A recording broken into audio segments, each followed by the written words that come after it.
We are officially on the third step that you need to take to master your student loans as you transition from medical school to residency and your intern year. In today's conversation, we are going to talk about direct student loan consolidation and why that step can save you thousands, if not tens of thousands, on your student loans as you are pursuing public service loan forgiveness. So to start today's conversation, we are going to recap the first two steps and tie it into the third step of the direct student loan consolidation so that you have all of the resources that you need to understand this process, this transition from medical school to residency, and why timing is so important. And then at the end, we are going to jump onto the Department of Education's website and actually walk through the steps of the consolidation process together so we can identify key areas that you might have hiccups on. So if you wanted any additional information, you can jump into the description, but here we go. So just a quick recap, the first step that you need to take of the three to mastering your student loans is to e-file a tax return for the income you earned in the year prior. So for most of you, if you're watching this, you're medical students, and in 2024, as I'm recording this video, most of you did not earn any income. So you're probably thinking, Michael, I didn't earn any income. Why do I have to e-file a tax return? And that's where we have to go when we're talking about the income-driven repayment process. So once you finish school and have to actively enroll in an income-driven repayment plan, it's made up of two components. The first component is your income, and then the second component is your family size. So the higher your income is, the higher your student loan payment will be, and the lower your income is, the lower your student loan payment will be. And that's the opposite for your family size. So the bigger your family is, the smaller your student loan payment, and the smaller your family is, the bigger your student loan payment will be.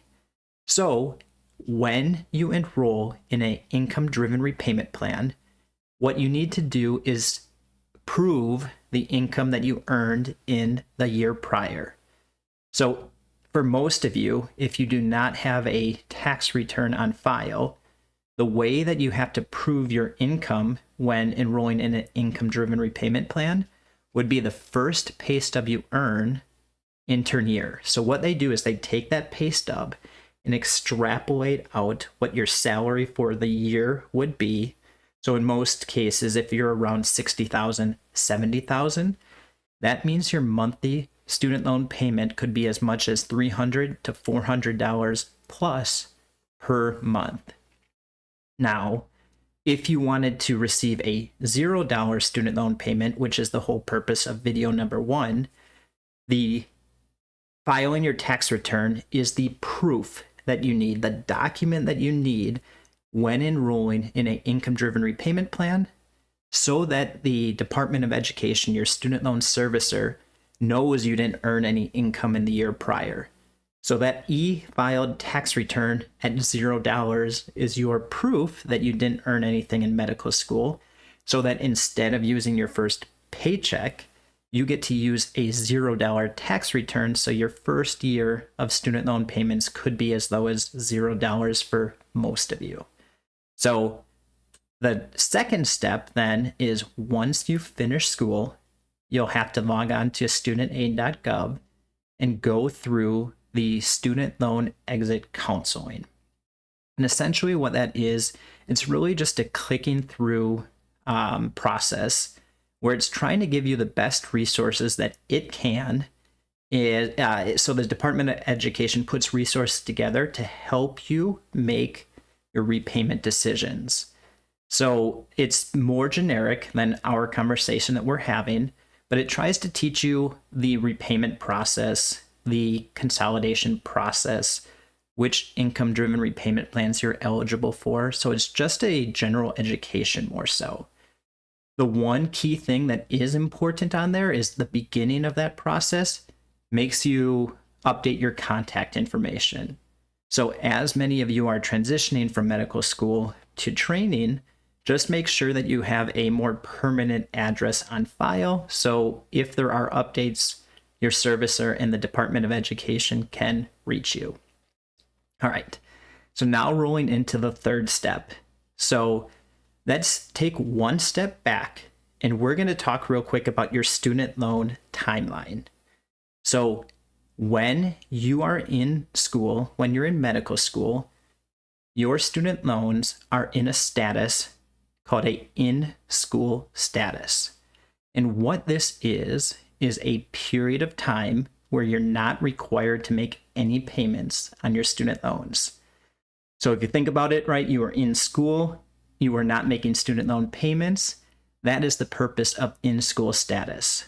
The one downside of not having to make payments is that your interest is still accruing in the side bucket when you're in-school status.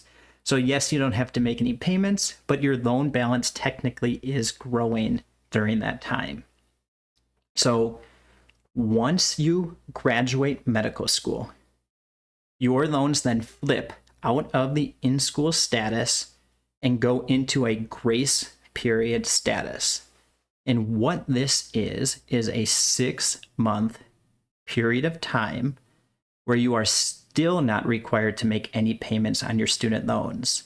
So think of it, you finish medical school and you go into this 6-month period of time where you're not required to make any payments on your student loans. And then what happens at the end of that 6-month period is you go into the default repayment method, which is not this income-driven repayment plan that we talked about at the beginning, but it's a 10-year standard repayment. So think of that kind of like a mortgage, but instead of paying back your loans over 30 years, you'd have to pay back your student loans over 10 years. So for most of you, if you have around a $230,000 student loan balance and your interest rate is somewhere around 6%, that payment could make up over $3,000. So if you're like most residents making around $60,000, that $3,000 a month makes up about 3/4. So you normally, if you're making $60,000, you bring home about $4,000 a month, give or take. Your student loan payment could be as much as $3,000 of that. So that's the value of then proactively, not waiting until the end of the 6-month grace period where you get dumped into this 10-year standard repayment, but by proactively enrolling in a income-driven repayment plan. That is the step that allows you to take this $3,000 huge student loan payment all the way down to $300, $400, for example, if you have to use the pay stub method that we talked about. But for you, if you're watching this video, you likely e-filed the tax return, so you have $0 on file. So that means when you enroll in the income-driven repayment plan, your payment could be as low as $0 per month. So why is this 6-month grace period so valuable? And why is it very time sensitive that you take action right now if you are in the 6-month grace period? So for that purpose, we need to think about public service loan forgiveness in general. So this is mainly for those of you that do think that there's a high probability that you will be eligible for public service loan forgiveness. So how that program works is if you work at a qualifying nonprofit hospital or a 501c3 or a federal governmental entity like a military doctor, for example, if you make 120 qualifying payments, and what a qualifying payment essentially is a payment on a income-driven repayment plan, for example, that is on time. So if every month you make a on-time payment on a income-driven repayment plan, after 120 of these qualifying payments, At the end, your student loans get forgiven tax-free. So think of it, whether your student loan balance is $30,000 or $3,000 or $300,000 or $3 million, at the end of public service loan forgiveness, as long as you're making 120 qualifying payments, your loans will get forgiven tax-free. And that's why this program is so valuable for physicians, especially if you're looking to stay in the academic or nonprofit space. So let's just think of the PSLF timeline. We know we have to make 120 qualifying payments, and at the end of forgiveness, our balance gets forgiven. It doesn't matter what is the dollar value, for example, of a qualifying payment. Because like I said, as long as you're on an income-driven repayment plan, those are qualifying payments. So if we think about it, when you're in training, when you're in residency fellowship, and you're only making $60,000, $70,000, $80,000, like we showed a couple times, if you had a tax return on file, that's a $0 student loan payment on a income-driven repayment plan. So every time you make a $0 student loan payment for the first year, those are eligible payments for public service loan forgiveness. Now, if you're using the pay stub method, if you didn't have a tax return on file, your $300, $400-ish payments, so $300 payment counts towards forgiveness. Another $300 payment at the beginning counts towards forgiveness. But now let's think what happens. Early in your career, you're in a training program, not earning as much. As you transition in your career and you become an attending and start making more and more dollars, your student loan payment will jump up to $2,000, $3,000, sometimes $4,000 plus per month at the end of loan forgiveness. So let's think of it.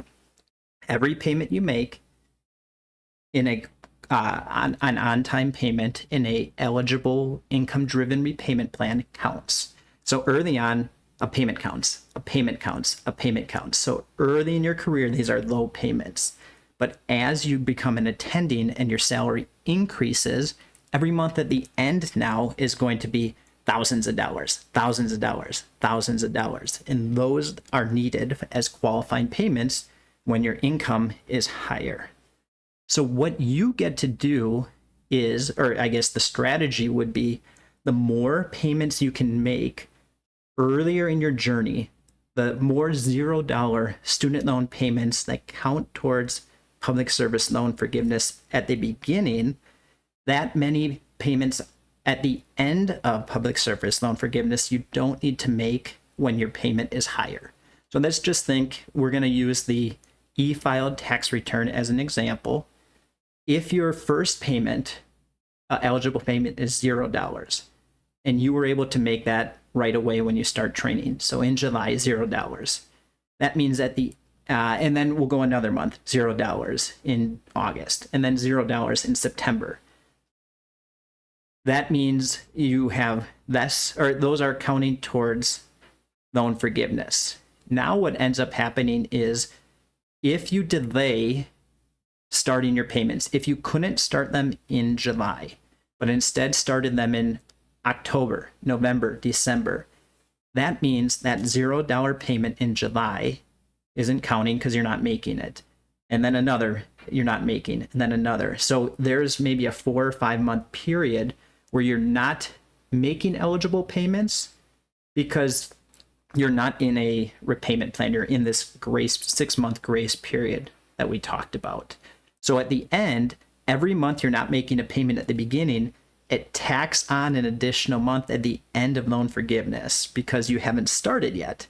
So it basically just shifts, and the longer you wait, the more you're going to end up paying because you have additional months when you're now an attending that you're going to have to make towards loan forgiveness.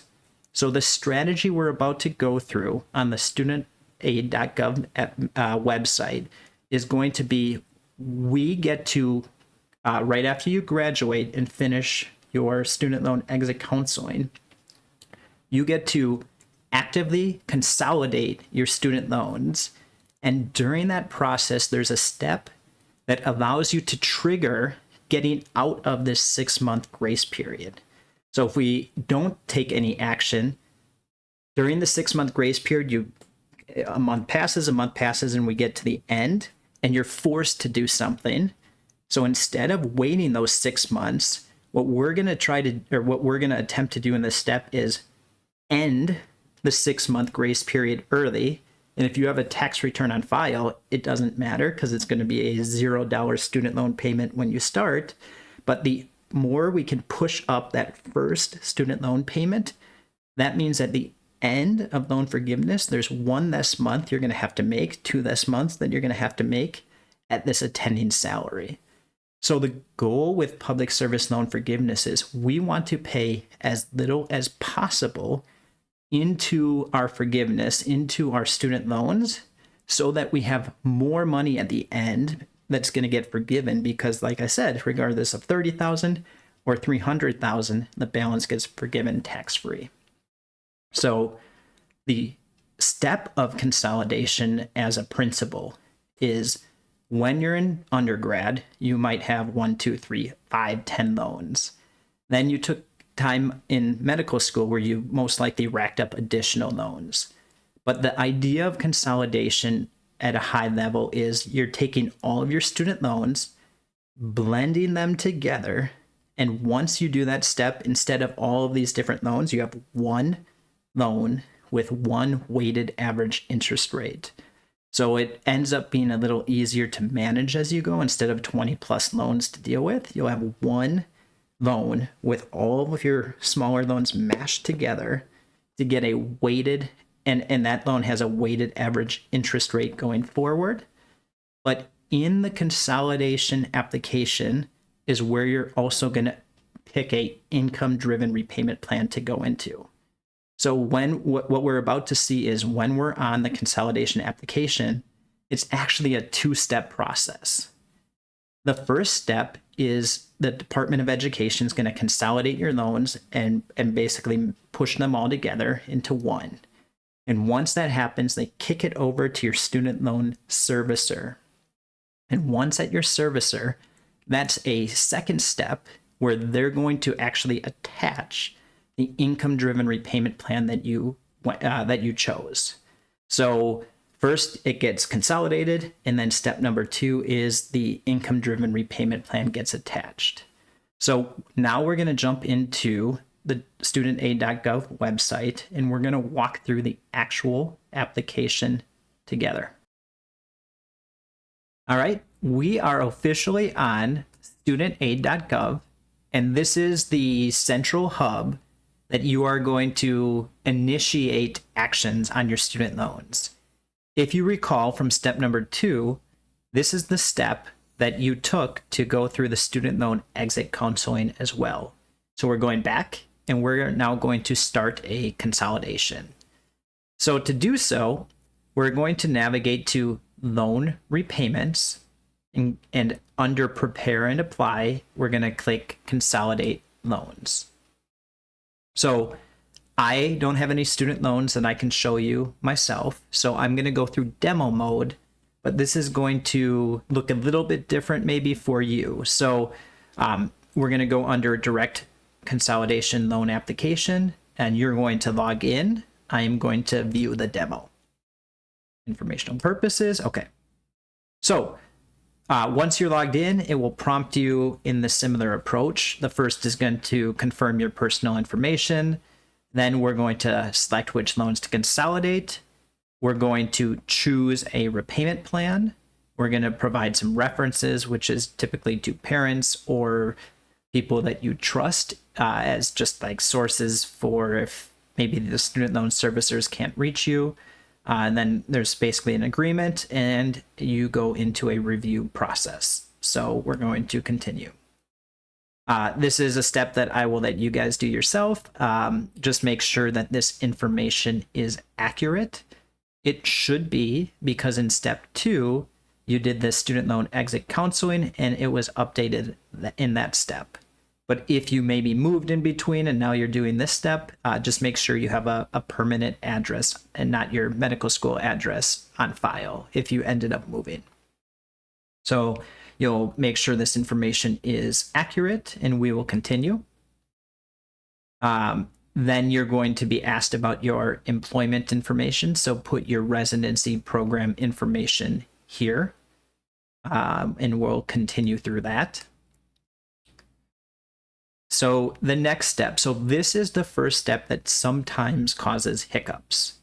So remember, the idea of consolidation is taking multiple student loans, blending them together, and then at that point, you get a weighted average interest rate. So you're taking all of these loans, mashing them, and then your repayment is based off of that. So what ends up happening at times is, again, this is just an example, but what your application will show is multiple loans. In this case, there's only 2. So you should see all of these student loans that you took out during training, or even during undergrad, undergrad and medical school. So you could have a list of 10 loans, 15 loans, 20 loans, for example, and you would see them all right here. So in this case, there's just 2 of them for me to see.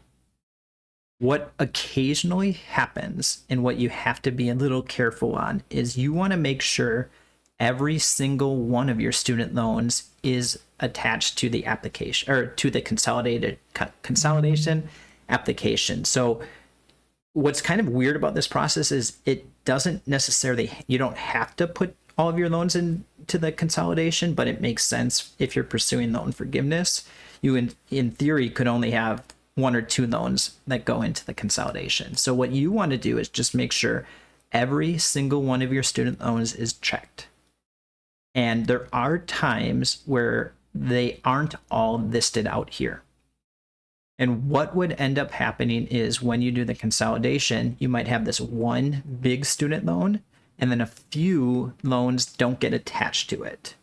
So in order to prevent that, and you're going to have to go one by one and compare your student loans, you might have to add another loan. So if one of your loans was not in that list, you're going to have to go and manually update each loan to the consolidation. And you can find this information when, I believe it's when you're going to your account information. You can see all of your student loans outside of the consolidation application. So you might have to do a cross-reference when you're applying. But for most of you, all of your student loans should be listed here. It's just in case you might need to add an additional loan or 2 to make sure everything is consolidated together. And if it's missed, there are steps to add it back, but it does get a little messy. So right now, it will show you my new consolidated application is now $50,000 between my 2 loans. You can see $30,000, $20,000, and then it will take a weighted average interest rate. So we will continue through this. Okay, so this is the main step. This is the key that triggers you out of that grace period. So just a really quick recap is when you're in school, your loans are in a in-school status, so you don't have to make any payments on your student loans. When you finish school, your loans will flip out of in-school status and go right here into a 6-month grace period status.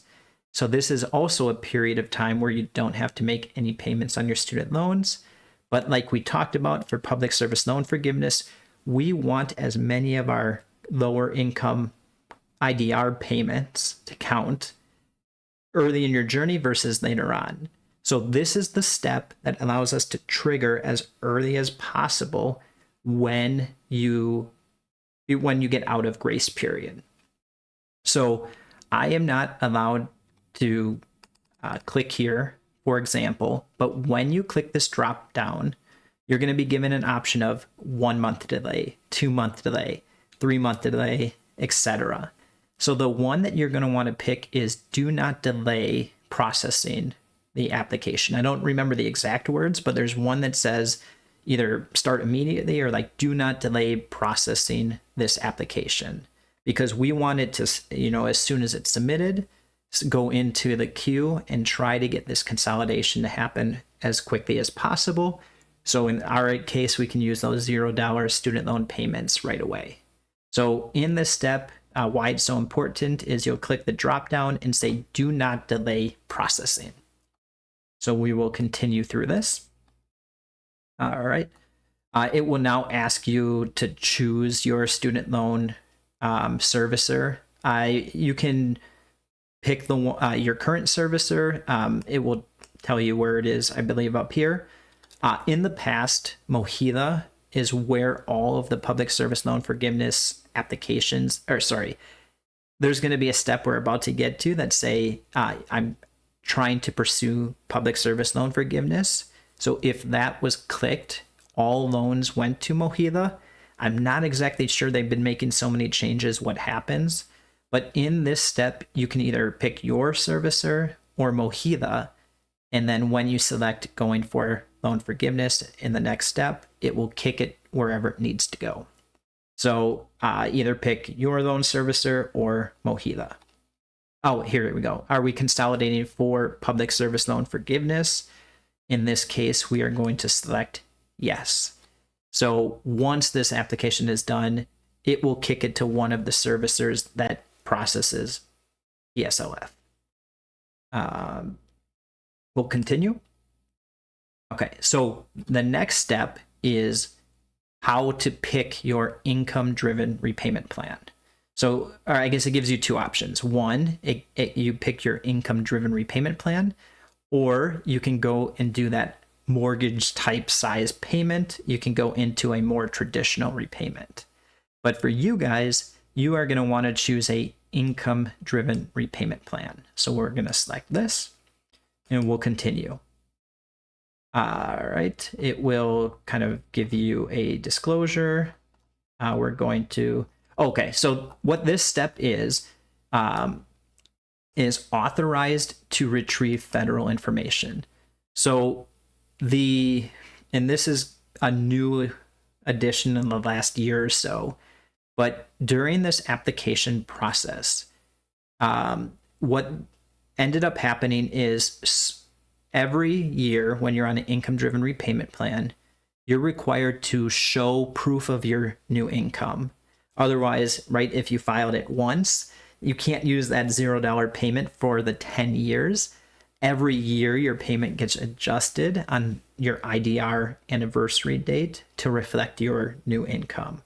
So what they did is they gave this the ability to link the Department of Education to the IRS so that it can pull data from the IRS for adjusting your income year over year. And the idea of that is so many people were missing their IDR anniversary dates. And what happened then is you actually got kicked out of income-driven repayment and onto a standard repayment plan, so a higher plan. So the idea of this authorizing the Department of Education to pull from your IRS data is so that every year it does it behind the scenes and you're not manually required to do it. So I will leave this up to you to make the decision. So if you wanted to, you could give consent at the bottom. I typically would decline consent if it was like me applying because these additional strategies.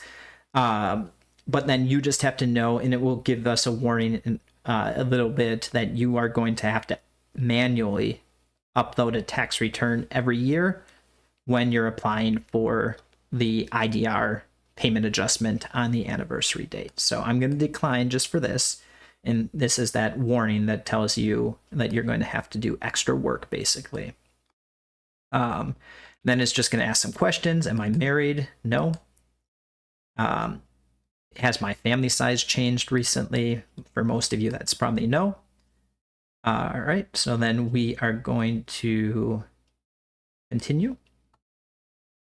It's going to ask questions on your child dependents, if you have any, for example. In this case, we are going to continue through here.